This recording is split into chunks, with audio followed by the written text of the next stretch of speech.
every time we encountered each other, it was always a problem. It was always some ridiculous shit, man, that I didn't do. I didn't deserve, but I was treated like a criminal multiple times. Cars getting this take everything out your car, your back seat on the sidewalk, your jack on the sidewalk, your spare tire on the sidewalk, and then they just don't find shit and just leave you sitting right there. Take you 45 minutes to put your car back together again. Yeah, man. I had a problem with the police. You damn right I did. Is it safe to say that when N.W.A. released F the Police, that you pretty much understood the reasoning behind it? And what was your general thoughts when you heard that song?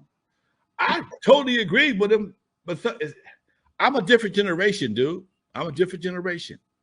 You know, like my daddy said, the object of the game is to go home, dude. I'm not going to antagonize these motherfuckers on their own home. They got home field advantage. I'm not going to do that. Okay. Call me a punk. The object is to go home. The object of the game is when you bring it home, you automatically win. To be out there being handcuffed because you tough motherfucker, or sit up in the county because you no, that ain't winning. That don't feel like winning. Because you don't even know how to tell a story at that age. You can't make your points clear enough to convince a judge that you didn't do what the cop said he did. He already got points. He got a badge and a gun. You're a black kid from the ghetto, and you're trying to tell a story about how you encountered this cop and why this cop threw you in jail, whooped your ass, whatever the case may be. But you didn't do it. You didn't do what the cop said. They know exactly what to write on the goddamn paper. And sometimes you don't understand some of those words, and you agreeing to shit that you ain't know nothing about. When you were detained by the officers, did you? I don't know what's detained. I don't know what detained is.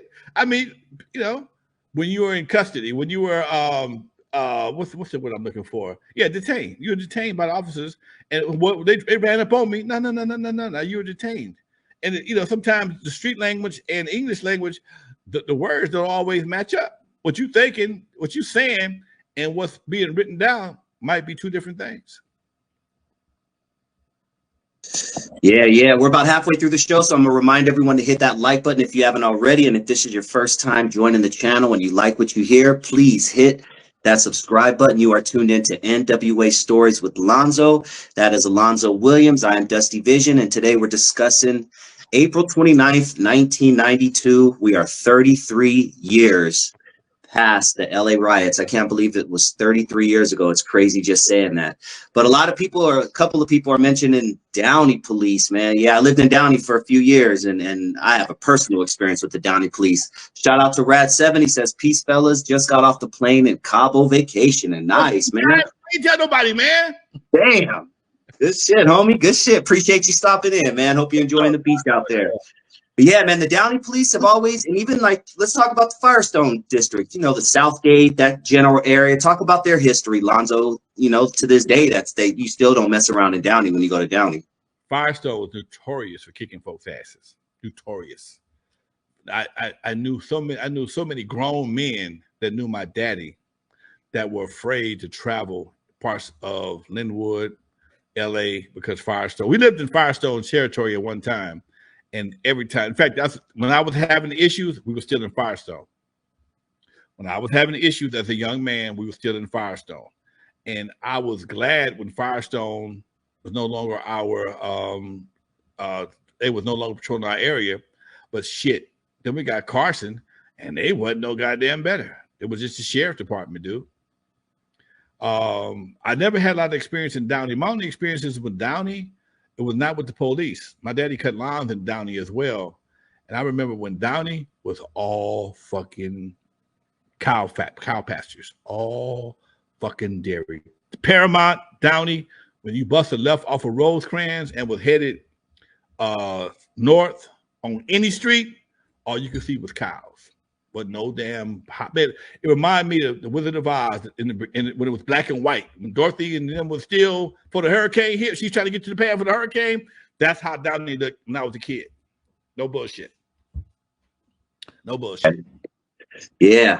Let's keep it pushing, Lonzo. Let's fast forward, you know, to The late 80s, early 90s, before you knew anything about Rodney King and the riots that would eventually take place, what was bubbling up in the streets? Talk to us about people's interaction with the police, dive into Latasha Harlins. You know, what was going on just before we saw that infamous tape of Rodney King getting his ass whooped? You know, it was a lot of bullshit. Everybody kept pissing in our faces and telling us it was rain. No, look at that. That's piss. That's not. No, that ain't no rain. That's piss. Sounds similar to what they're doing today. Yeah, that's man, dude. And but here's the difference in today and then. Back then, it was only us. It was only us had to listen to this bullshit and watch somebody get probation. Watch somebody get probation for killing a kid, a 10-year-old kid, 11-year-old kid. Homegirl got Tell probation. everybody who's not familiar about Latasha Harlins in the story. Latasha Harlins was a young lady. She right there on 91st and Figueroa. In fact, my auntie lived right down the street. I went to that store many times to just go buy some miscellaneous bullshit.